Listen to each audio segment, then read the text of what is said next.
Right, we're live. So, why most men stay invisible in dating and how to become a myth instead? Troy Francis. Yeah, no pressure on the title there. In the half an hour we've got, or whatever it is. Yes, you're back in London. You're back in London. I guess a little bit of roundup is in order. So you've come back from the land of the holy stag to Prague, but you weren't on a stag. You were in fact running a boot camp. How was Prague now that dust has settled as a location? Because these are the sort of place we used to go 7-8 years ago before Latin America popped in, didn't it, and stole our attention. But how was it to be in a kind of, what crowds would call it, a Euro jaunt location? How was it?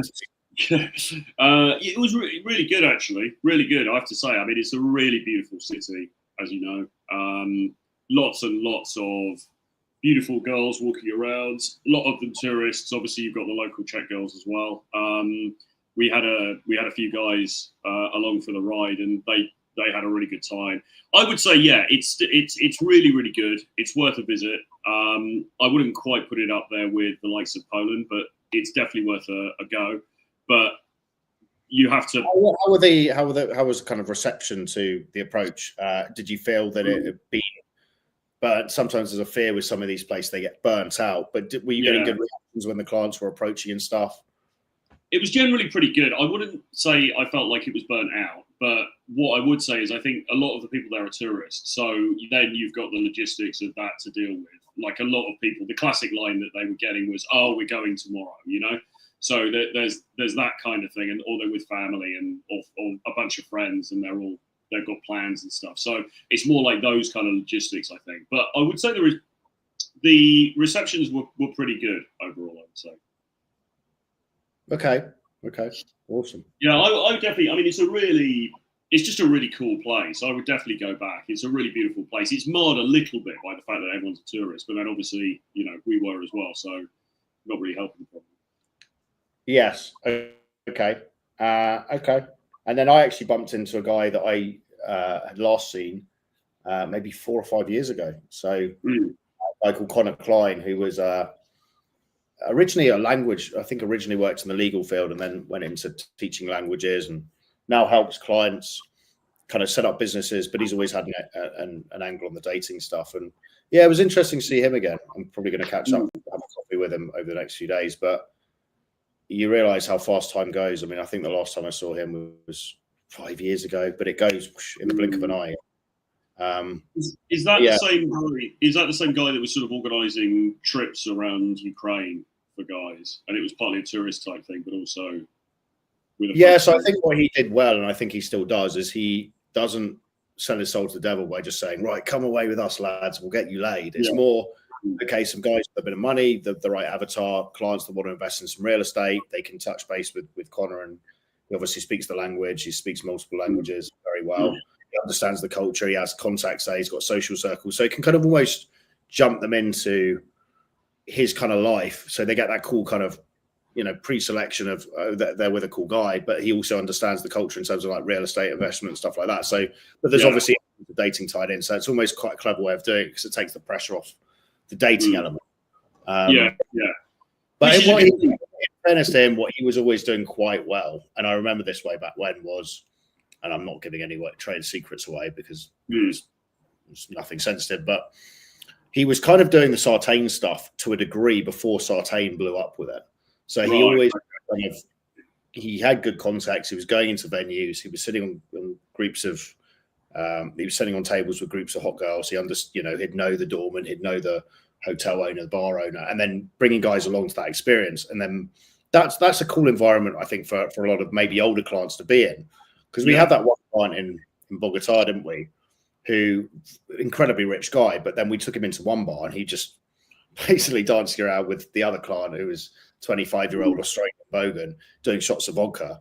And this guy was so out of his depth because we hadn't kind of amalgamated it to his avatar, if that makes sense. So I think you took him out then to a nice hotel bar. Do you remember this guy? Like a very rich CEO? Yeah, I remember. Yeah. And then he was fine, right? So it's more adapting to the avatar of the client, I think.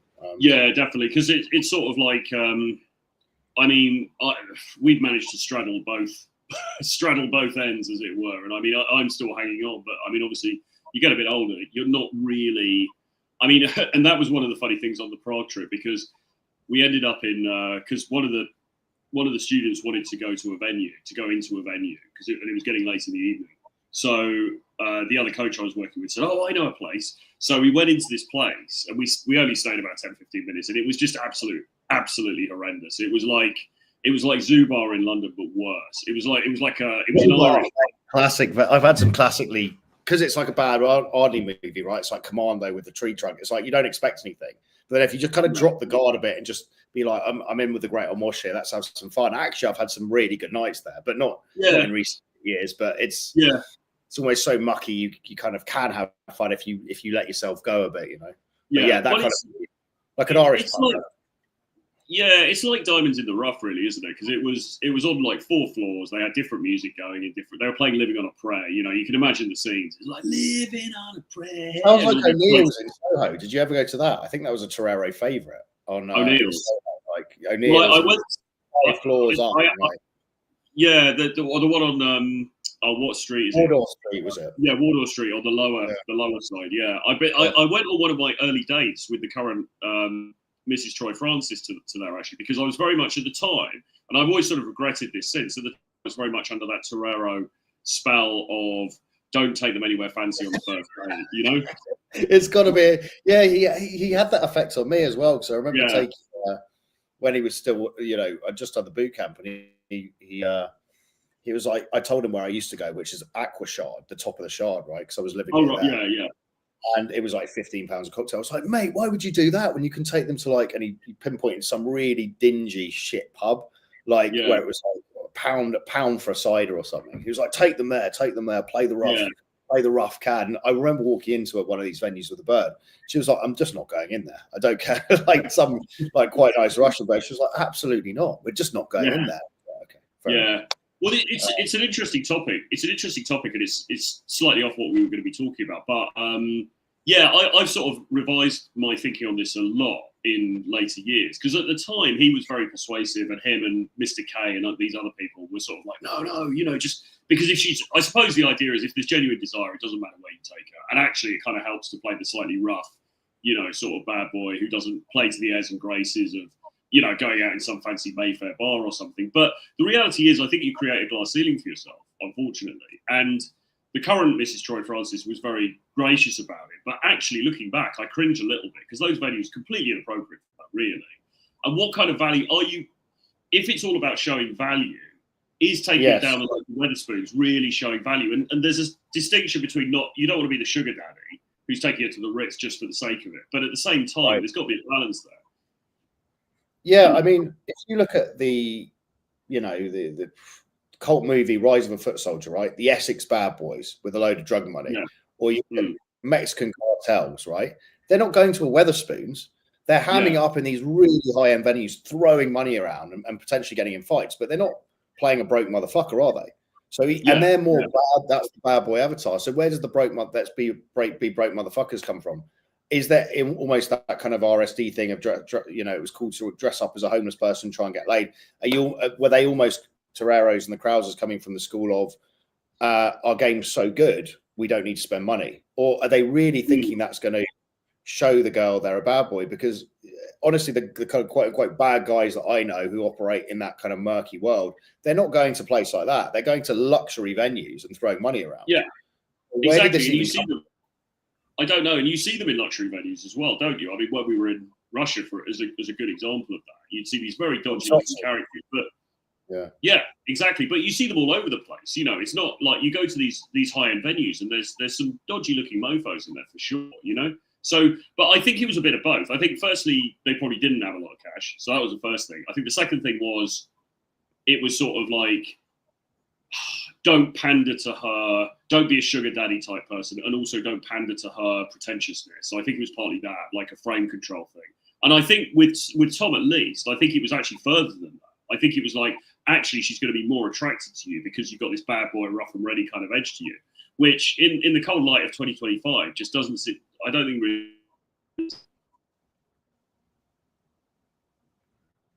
Yeah. It's an interesting one.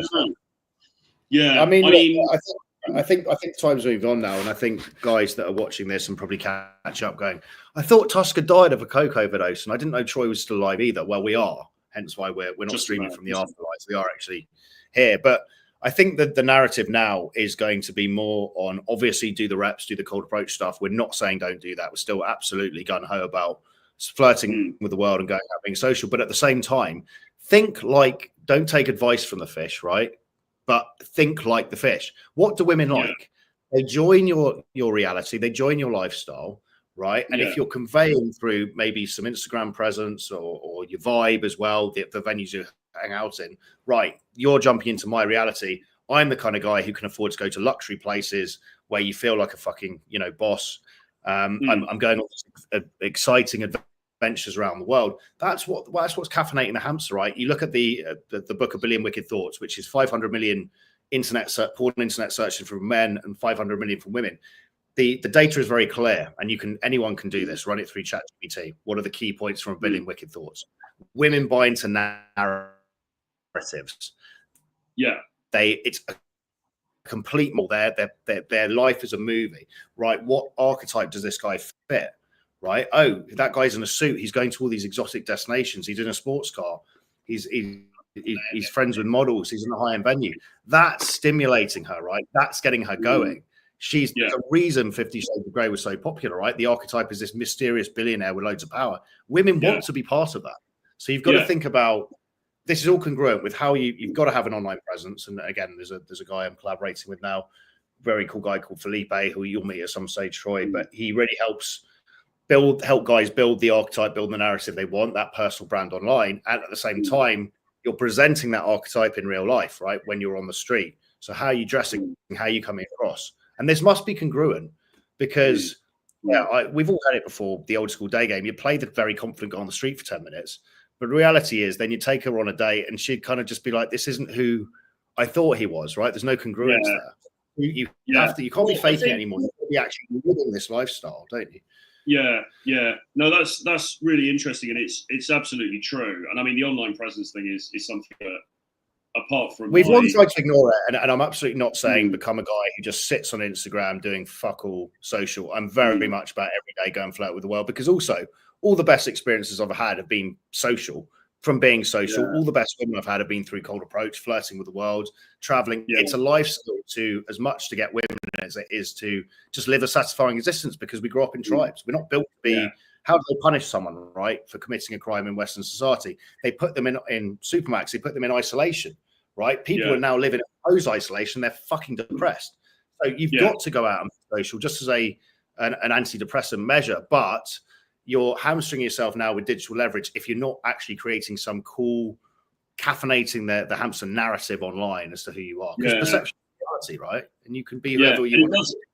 Yeah, we have managed to sort of turn it around into the title now, because we're talking about why men stay busy and becoming a myth. This is exactly on point, isn't it? Because, well, so there's the online, curating your presence online. That's an important pillar, and that's one that I need to look at more, probably, because I've obviously got my, work-related, professional-related channel, but my own channels are, could do with this pretty stuff. Well, sure. The interesting thing about this, Felipe said, is it blends into one, because if you're presenting adventure, danger, excitement as a lifestyle, that caffeinates the hamster of both potential clients. And women. It's kind of the same concept for both. And then guys are pushing back on me when I'm promoting this idea of, right, do the cold approach, but also get some good shots, get some B-roll, post them as WhatsApp status. Things. They're like, no, but that's fake. I'm like, look, Dan Bilzerian built the most successful fake brand that's ever existed, 45 million followers. He never was living this lifestyle. He paid 7 models to go around. It was all fake. It was all set up. But that's what Instagram is. It's just a curated reel of fake shit. Everyone's playing the same fake game. There's no such thing as a authentic reality, right? Everyone's bullshitting. So just be better than everyone else at bullshitting it, right? And then eventually stop living that life anyway. So sorry. Well, it's almost like a vision board for yourself, isn't it, as well? But you might as well use every lever that you've got in the book. And this again is the all is. And I always say this: look, all is fair in fucking love and war. These purists always come to me going, "Well, Tusk, that's a bit fake, isn't it? You're coming out of you've got a video of you in a Porsche with a hot girl. You don't own the Porsche, do you?" I'm like, no. And who's the girl? And I'm like, oh, she's someone I met in a modeling shoot. And they're like, well, that's fake. It's like, all is fair in love and war, motherfucker. Like, we're all going to be dead. Right? It's all about perception. But you're right. This whole thing about no objective reality. Your perception is your reality, and the reality you present to other people is also the reality you live in. You're the main character. Live how you fucking want. Yeah. So what about this idea then that it starts to look a bit, this is just playing devil's advocate, it starts to look a bit like you're leading with money, because if you're doing shots in front of expensive cars or coming out of a helicopter and all that kind of stuff, dudes are going to go, well, you know, you're potentially going to attract the more gold diggery type women. Not you personally, but just mean anybody doing that. I've got my own thoughts. So cue your story. Cue your story of your tale from the crypt when you went for cigars with Tristan Tate. And here, and you can tell the story for me, but he basically said, look, Troy, it's not about the fucking money. It's about the potential lifestyle they can jump into, the excitement, the narrative, the adventure, right? Yeah, I agree with that. And no, he did say that. And also as well, I told this story many times, but he chatted up the waitress while he was there, and he didn't say, oh, by the way, I'm Tristan Tate, that's my Lambo outside, and look at my Instagram followers and stuff. Like, he didn't lead with any of that stuff. He was just as a guy, man to woman, you know, and she gave him her number, whatever. But anyway, I think the thing is, like, this thing about story, it's like bringing them into your narrative, and your narrative wants to look exciting and kind of cool. And if your story is composed of, well, I go down Wetherspoons, there's not very much there, is there? And plus, it's not exciting for you to be the main character of, because you are the main character of your movie. Every breath you take is claimed by the Grim Reaper. We're all actually, and I keep saying we're all going to be dead soon. It's a reminder of myself just to live every day as carpe diem. But you know, you being in Wetherspoons as your playable meat suit isn't actually that cool, and then you showing that on Instagram definitely isn't cool. So what we found with some clients is building them up and getting them to do this kind of think about posting adventurous stories, go around different countries, be in a club, take a story of that. They then start going like, actually, this is quite fun. And they start actually stepping into living that role properly. So they're building a congruency by first putting out the image of who they want to be, but then actually stepping into it, method acting it, and becoming that guy anyway. So then there is some congruency lined up. We've got to bang the drum for, sorry to cut you off, but I just want to finish this point. We've got to bang the drum for the fact that how we think is not how women think. Women think in narratives, right? So talking to this girl on Instagram, after 4 years, she's been married, used to date her, had a couple of run-ins where I'd always try and imprint her with the fast sex guy narrative of bang her in a bathroom, right? And she's messaging me, happily married, in inverted commas, 4 years later, going, yeah, you know, my husband's yeah, he gives me everything I want, but, you know, I still think about the times of it. I'm just thinking, fucking hell. Like, you know, you can try and solve female commitment with a male solution, which is, oh, yeah, let me put a ring on her. She's now mine. Women don't work like that. You're inside her mind, right? I'm played this archetype in her life, at least, of this devil may care fast sex guy, right? And so she still can't get over that 4 years later. You know, and men think, oh, yeah, I'll just marry her up. It'll be fine. It's like, no, women think in narratives, in archetypes, in stories. So if you can get inside her head, no, there's no story. You've got to think like the fish. The fish is thinking narrative, story, adventure, excitement, right? Women are so cerebral. The biggest sexual organ a woman has is her brain. If you can caffeinate the hamster and play different roles with different women, depending on what you want, you have the keys to her body, her soul, the kingdom, right? Yeah, I mean, the other thing is, though, what do you want your reality to be like? I mean, and would you rather have your reality as going down the Dog and Duck on a Friday night, or would you rather have your reality as, you know, travel and sort of a bit of glamour, a bit of adventure? Well, honestly, both, because I enjoy the sessions down the Dog and Duck with you, the boozer with mysterious powder from time to time, but I also enjoy, you know, traveling the globe, Rio Carnival. So, but I know what you're trying to say. Yeah, obviously, the more glamorous, high-end lifestyle. It's still necessary to game in 2025. Yeah, it really absolutely. You need to be wearing if you're not wearing a leather jacket, it's over. I mean, it used to be the day gamer's piece of choice, didn't it? The leather jacket, and then it switched to the blazer. Everyone had their lucky blazer. It's all about suits now, really. It's all about a suit, really. Leather suits. You could try a leather suit. I would kind of like to get one of those. You know those leather suit jacket things? They wear them in The Godfather. They wear them in The Godfather. Well, so one of the characters did. I don't know. You know, that could be quite cool. Not yeah, naked underneath. But yeah, so you need to find ways to stand out. And so people are saying, oh, you know, any chump can get women with money, but it's not really about that. You don't when she comes out on the date, you don't then have to give her money or buy her things or even spend a lot of money on her. but you do want to create experiences that are fun for both of you.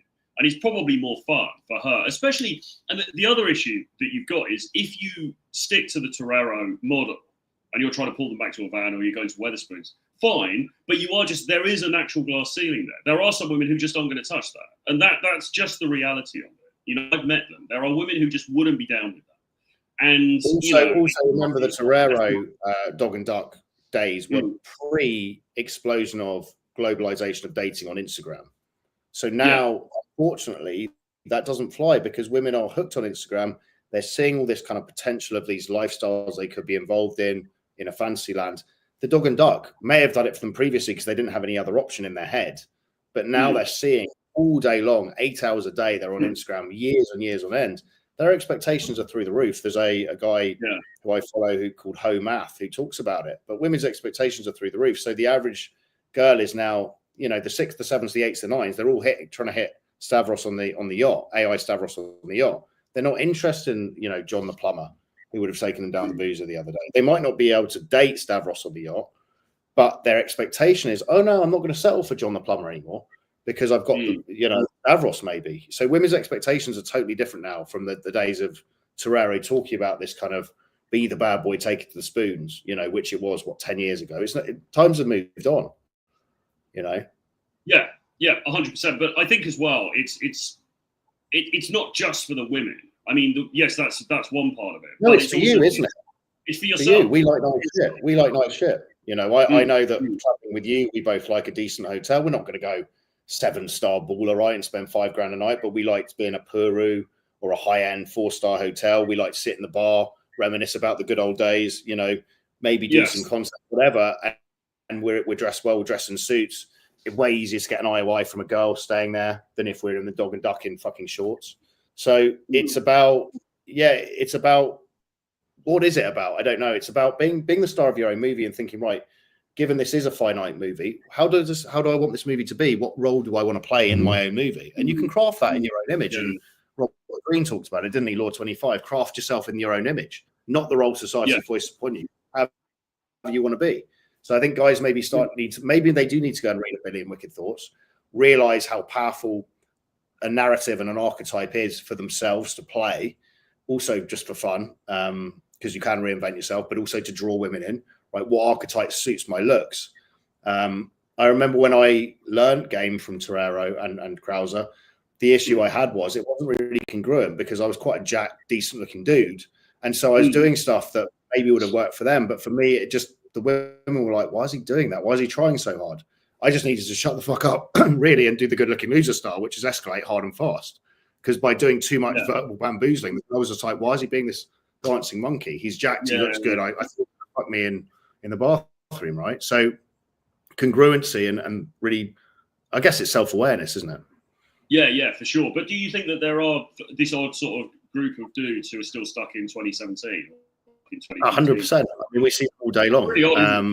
It's pretty odd, isn't it? It's odd, but it's also a lack of awareness that the market is just not where you can want it to be a certain way, but it's not reality of where it is. And women unfortunately, women like nice stuff. They like nice stories, and they're always going to mate because of evolution across and up. So you can play the broke motherfucker, real bad boy, and still get laid, or the tortured artist, but you've actually got to be that character inside out to get away with it. You can't fake that anymore. There's no benefit to a girl of finding out you're faking the tortured artist and you can't play guitar, right? So still congruency wins, but you've got to be, I don't know. I don't know what I'm trying to say. We're talking around circles, aren't you? Be mythic, whatever the title is. Be mythic, guys. But you have kind of got to be mythic. You've got to be somewhat larger than life, or at least there's got to be something about you that snags our interest, right? And again, you know, the dog and duck is not it, really, because the dog and duck is what every bloke in England does, really, you know? So it's like, and we were talking actually to one of our clients online about this, who is a pretty well off guy. He works in medicine. He's well qualified, whatever, top of his field. And I was trying to say to him, you want to be bringing women into your reality, right? But at the same time, that reality has got to be somewhat interesting, because if your reality is while I go down Wetherspoons. That's not setting anyone's world on fire. So it's not about money. Again, it's not about money, but it is about bringing them into a world that she might not otherwise experience. So sometimes it might be about money, or it might be sort of money adjacent, but it's like, okay, are you offering her glimpses of a world that she wouldn't otherwise see? I think that's the exciting thing. And that's what Tristan was talking about that time. You know, it's not, okay, it's going to cost me X £1,000 to take her to Italy and back. It's the fact that I am able to show her Italy, and that in itself is an exciting, attractive thing. And also, you should be doing it for yourself because you actually want to live an exciting life. Yeah, exactly. Rather than just doing it for women, right? Well, that's the key thing, and that's what I always think. Even with just going back to the example of the bars or where you go on dates and things like that, I don't really like going to the Dog and Duck. I don't really like going to Wetherspoons. I don't even drink. Do you know what I mean? So there's like zero value for me at all in those places. So sure. If I'm going to go somewhere and go out with somebody, I want to go somewhere that I kind of want to go because it's cool. You know, the design's cool. It's got a good ambience. It's got good music or something like that. And then she can come along or not. You know, if she wants to flake, if she doesn't want to come, okay, fine. It's almost like you would be doing it anyway, and she comes along to the right. And so then it's not forced if she's deciding, a couple of girls decide to come into it one day. It's like you're already doing it anyway. So it's not like you're doing this big show and tell. Is it then, to kind of summarize this, is it just about having higher self-standards? I think so, yeah. I think it probably is, but it's also, I don't know, it's having some kind of aspiration in life that is above and beyond just the mundane, you know, just the ordinary. We keep talking about Wetherspoons here, which nobody outside the UK is probably going to understand, but it's basically a chain of pretty, you know. I guess you actually say dive bar, right? Hanging out in dive bars. Yeah, it's like a chain of dive bars. They're in every town and city up and down the country, and it's sort of like, yeah, fine, it does what it says on the tin, but you're not. There's no myth there. There's no sort of narrative there. There's no sort of aspiration there, and that's what women buy into. And again, people say, "Oh, well, it's about money, blah blah blah," you know, but it's not really, because you're not paying these women. You're not, you know. When I started first traveling, I've lived a very nomadic lifestyle for the last 7 years. I mean, when I first started traveling, I didn't really have any money, so I was doing a bit of a Torero and bashing my like laundry in the local river, and staying in a 5-man dorm, and then I started building this business with you and Les and people like that, and we got a bit more successful. But I just started living the lifestyle I wanted. I was fucking bored in London of doing that just routine of city job, go and get leathered on a Friday, Saturday, try and chase around some average fucking buffaloes with my lasso, and occasionally figure that out. It was just like my soul was slowly dying. So I was just like, fuck this, I'm going to do something different. And again, we've got to outthink our own programming. The brain wants to keep you safe. The brain is always going to say, oh, don't do that thing outside the comfort zone because it's built for survival, not for fun. And you've always got to, just having that metacognition to be aware of your own programming and being like, you know what, all of the most fun stuff I remember, if we're optimizing for memories, is novelty outside the comfort zone. When you approach that random girl and went on an instant date, or when you went away with your mates, we went to fucking Kazan, Muslim city. That's the stuff we remember, not, the 20 days in a row I went back and just watched Netflix and went to bed. Yeah. Although the brain wants to do comfortable things, you've got to be thinking for fun and feeling alive, that feeling of flow and in the moment, and also just for the best memories. Do the exciting shit. It's that Mark Twain quote, isn't it? The 20 years, sell, dream, discover, because in 20 years, you're only going to regret the things you didn't do. But ultimately, remember, we've got a finite scale for this. Drives me a lot of the time to go and make the Hormozy would call it the mythic decision. His framework is always Hormozy's. I remember him talking about this with Chris Williams from Word of Wisdom. He's always like, I'm going to do the most epic thing. So my decision filter is always, what's the most legendary decision that I can tell my grandkids for everything. And even if you don't do that, right, you do that 50% of your day, suddenly your day becomes a lot more exciting. And you stitch together days like that in a row, and suddenly your life is a lot more exciting because we're just old grey or builders. You've got to go for the old grey. Do you go with the milk or the lemon slice though? I tend to be honest. I tend to go with milk, which is sort of. I quite like the lemon slice because it's a bit. You're not having a lemon slice in a hot drink. Yeah, you're not supposed to with Old Grey, but I do, and the Queen used to. So there is some precedent for this. But the corgis probably had some as well, didn't they? Yeah, bowls. What's this one here? Do you accept the sack of Charlie you were asked to transport? That's a mythic. Yeah, I've said yes on many occasions, but no more transporting of sacks of Charlies. Yeah. There's a lot of bits and pieces. Do you think there are less guys going out for games since COVID? Possibly, yeah, maybe, but I don't know if it's just to do with COVID. I think it's just a societal thing, really. I mean, the advantage that everyone's got. I thought he was going to make that error they always make with the spelling typo, where they call it day games. Have more less guys out for day games. We've got it. You were talking about this on a recent video of yours on your podcast, which is very good. I like the blend of kind of reality with older guy. Just I don't know. How would you surmise your podcast in one sentence? Like, what's the thing? It's morphed from being. It's funny because everyone misuses this term, don't they? Because a podcast used to be an audio show, and then it became Fresh and Fit, where you got a bunch of people sitting around a table arguing with a bunch of girls, and now it means almost anything because obviously you can upload videos to Spotify. So basically, what I'm doing is making videos and just putting them up on different platforms. But anyway, it's usually short, sort of 8 to 10 to 15-minute meditations on a particular topic that's related to dating, and also, I don't know, being a guy, getting a bit older, whatever. That's probably the simplest explanation. But I forgot my thread now. It was actually a topic of one of your recent videos on there, a title that related to this. Do you think there's less guys going out for day game? I can't remember what it was. Are there less guys going out for day game? There probably are, but there was never a huge number anyway, to be honest. And I mean, day game as a thing peaked probably about 10, 15 years ago, but this is the point. We shouldn't be. Was it the one about cold approach? Yes, this exactly. Yeah, why? Yeah, that's the thing. We need to get away from this fucking terminology and just seeing it as you. Well, how would you frame it? Well, it's just. I mean, basic form is just being social. It's just going out and being social, and it's just opening your mouth and realizing that we've been separated away because of society to be made to feel connected, even though we're now desperately lonely. Instagram does not connect you the same as social thing. We live for millions of years or hundreds of thousand years in tribes with other people, right? So, get away from this terminology, like you talk about a cold approach, and just go and be social every day, and you feel fucking good if you do. Yeah, exactly. Actually, funnily enough, you were one of the first people who sort of put me onto this train of thinking. Actually, back some years ago. Because I remember, I think I left you a message and said, I'm going out hustling this afternoon. And you said, when you say hustling, do you mean talking to other human beings? and I was a bit like, actually, I was like, fuck, actually, he's got a point. Because that was a very Torero-inspired term, wasn't it? It's, going out there hustling. And it's like, well, not really. You're just going and meeting other people. It's like, I think there's a certain pressure, especially with solo approaching, which I'm doing a lot of it, I guess, now, because I'll go for a walk every day at 4 p.m. and just go and speak to a few people. But if we get in our head like it's this big song and a dance and this really mythic thing we're doing, we're kind of countering the mythic term now.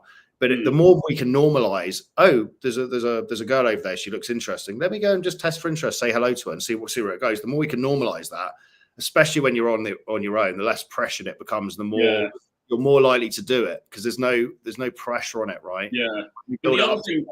The other thing about it is, I think when people say, how many guys are out doing day game now, what they're thinking about is Oxford Street and doing a front stop and all of that.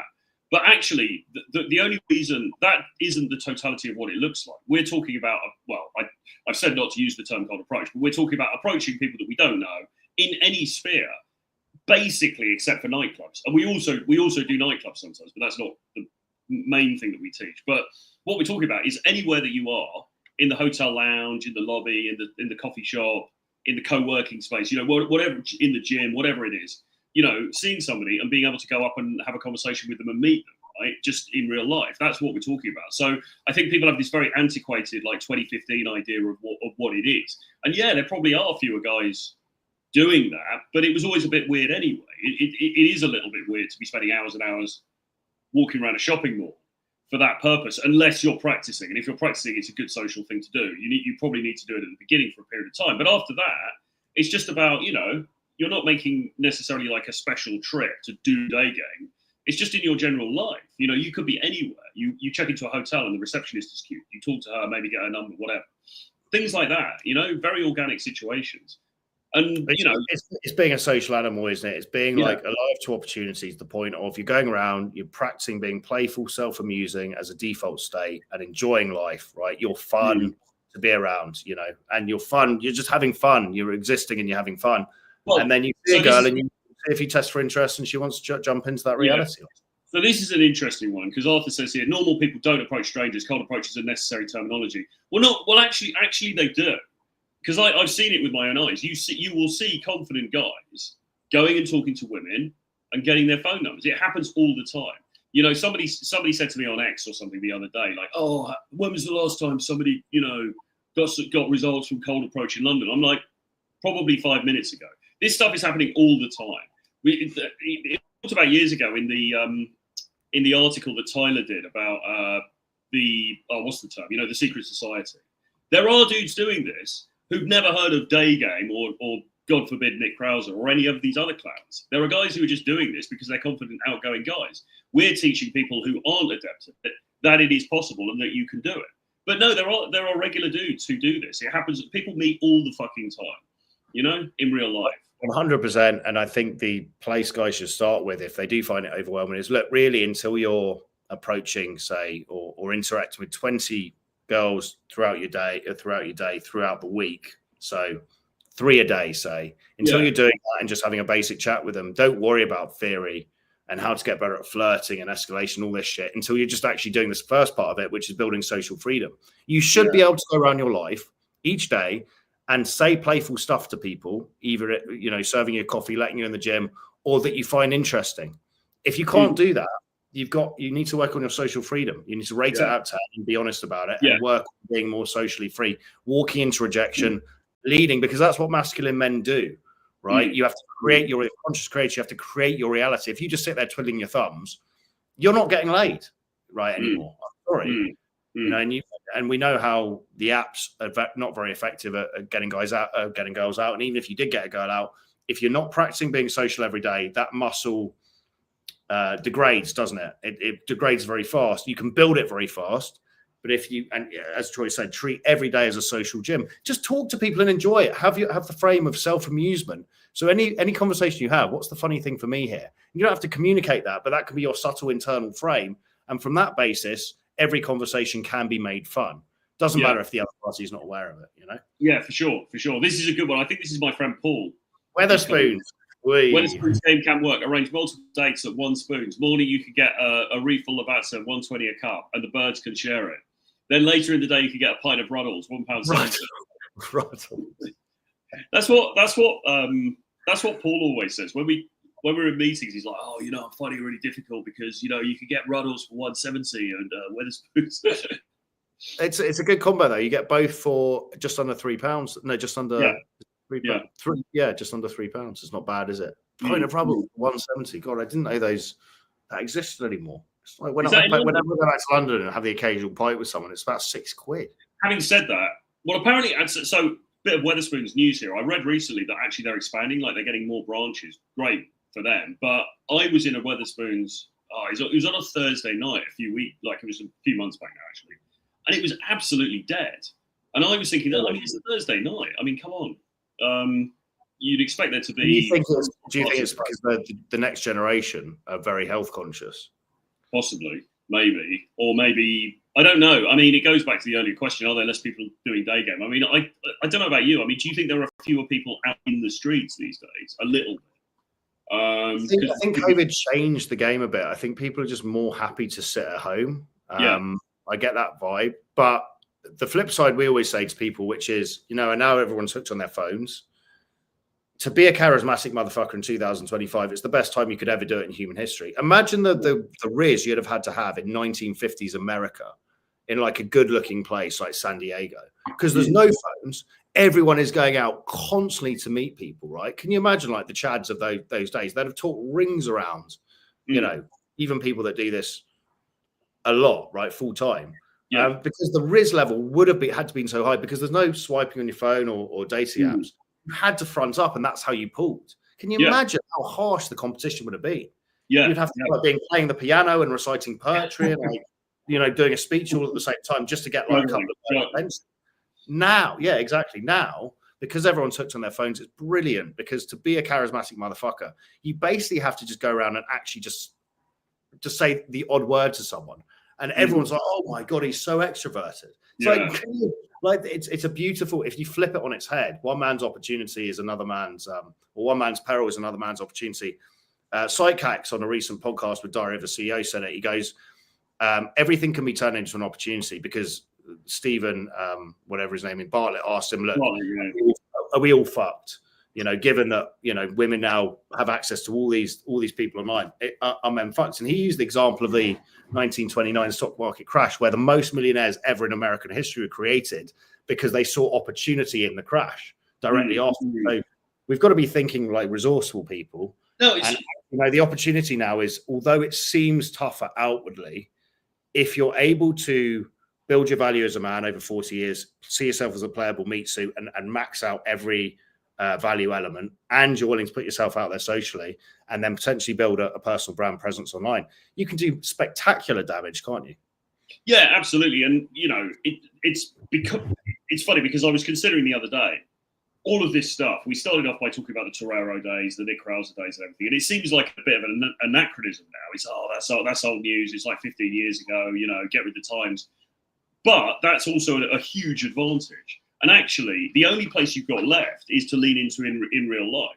Because, you know, you've also got AI. And you've got a bunch of dudes who are probably using AI to come up with lines to, you know, to feed to girls on Tinder or on, over WhatsApp or whatever. So everything's sort of sewn up. So any advantage that you've got, other guys have also got, and they're probably doing it better than you. But the one hack that not many people are using, but is going to make all the difference, is approaching and having conversations in real life. And increasingly, nobody can do that. So it just gives you this massive opportunity. And like you said, it's not just about the approach. It's also what you do on the dates or when you meet, right? Because when you meet, you've also got to be engaging and magnetic and charismatic there, you know? So even if you are doing quite well on the apps, which is unusual, you've still got to meet these people and actually charm them in real life as well. 100%. So actually going back to the comment before, are the less people doing day games? Probably. And that's a beautiful thing, because if you're one of the few willing to step up, I always use this ridiculous analogy, but imagine how alpha you'd have had to be in the days of Mel Gibson's Apocalypto as one of those dudes, right? Seven enemy pickled heads around your neck would not have got you laid. 8 would have done.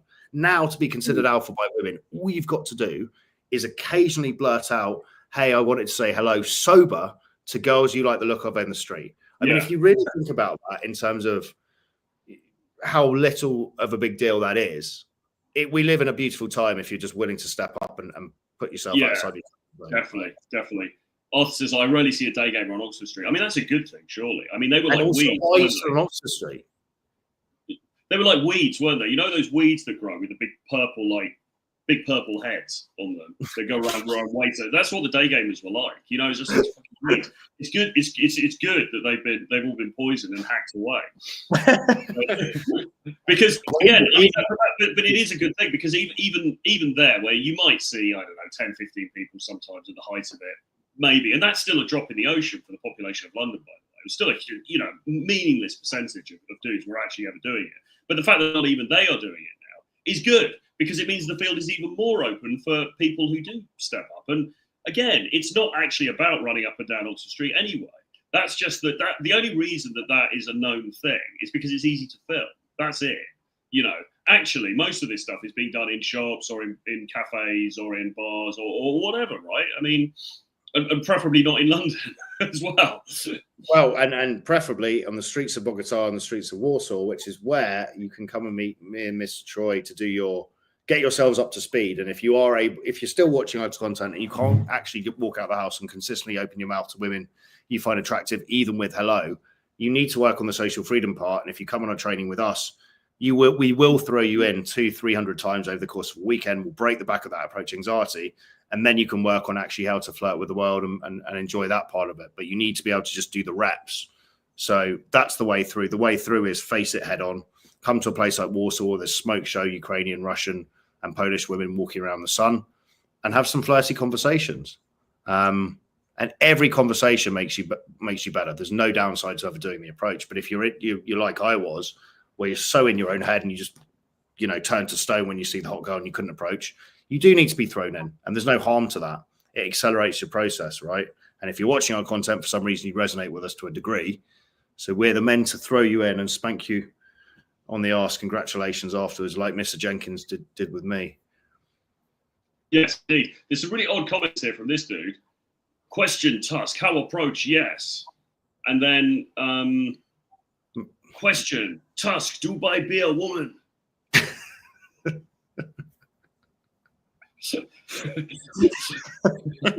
He's like some sort of Eastern European, like,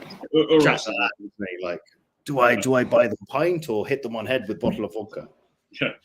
You could go out at 2 a.m. on Monday on Oxford Street and spot a worldie. That's how magical Oxford Street is. I mean, yeah, probably, because there's people coming out of clubs and stuff like that. But, I mean... If you're tramping around at 2 a.m. asking people if they look French, I mean, you're probably not getting anywhere. Yeah, that's the way of it. Anyway, drop us an email, francis.com or info@jamestusk.com. We've got trainings coming up in Warsaw, Poland, later this month in September, and then in October we've got this Noel's house party, the special live-in immersion in Bogota, Colombia. How long is it? 5 days? 5 days, 24 hours a day, so a total of 105 hours. Yes. And you actually live with the coaches, you live with the trainers, you go out morning, noon, and night. Meet different women, bring them back for parties at the house. It's an absolute. There's nothing else really like it. Certainly not being done to this level and this level of quality. So not that's for the for sure. But get in touch. That runs for Bogota Halloween, and then Warsaw coming up 2 dates: the 25th, as Troy said, the 25th to the 28th of September, and the 2nd to the 5th of October. So that's the only 2 trainings we're running this year. If you want to come and join us to hit on some very hot smoke show Russian Ukrainian women in their prime, come to Warsaw. If you want to just debauch 24/7 day game, bar game, night game, whatever game, come to Bogota for Halloween. Indeed. It's going to be a lot of fun, and we'll be back on with another one of these very soon.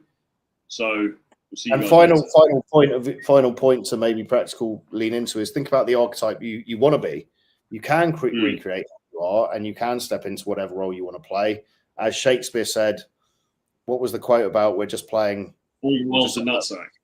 The world's a nutsack. The world's a stage, and we're just playing different parts and roles, and then we fade in and fade out. So you have to present yourself in a certain archetype. Like, who do you want to be? Do you want to be the Tyler Durden, devil may care, outlaw? Do you want to be the more flamboyant Russell Brand like seducer?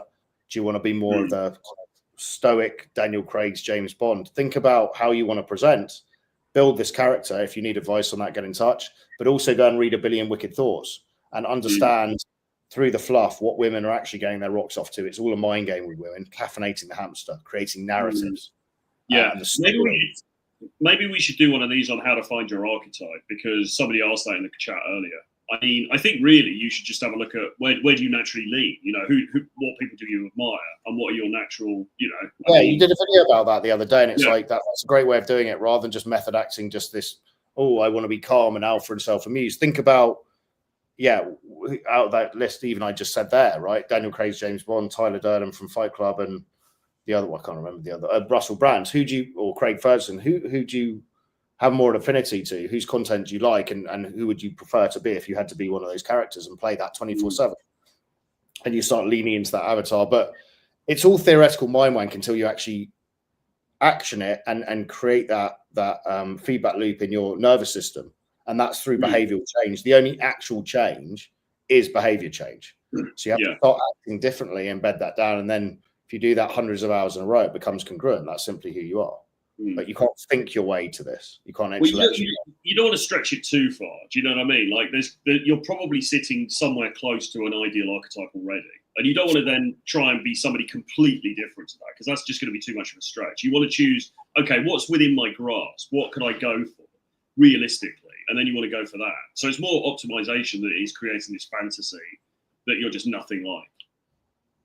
But you can build into it, can't you? Because we would say if we pull a guy in, we're very much about get him to get the bloods done, check his testosterone, get him working out, get his fashion sorted, depending on where he's going to be spending time, maybe learn some languages, start learning to fight. So you can absolutely within 5 years, you can radically change. If you really go hard on this, you can completely reinvent yourself. But at the beginning, maybe it's, you've got to be realistic about where you, but you can pitch out to thinking, right, well, I can. You might as well aim high for sure. I was just thinking about because Hormozy said it, right?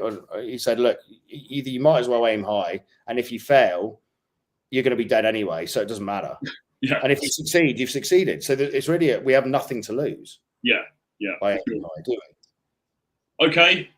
All right. We'll see you guys again very soon. Bye-bye.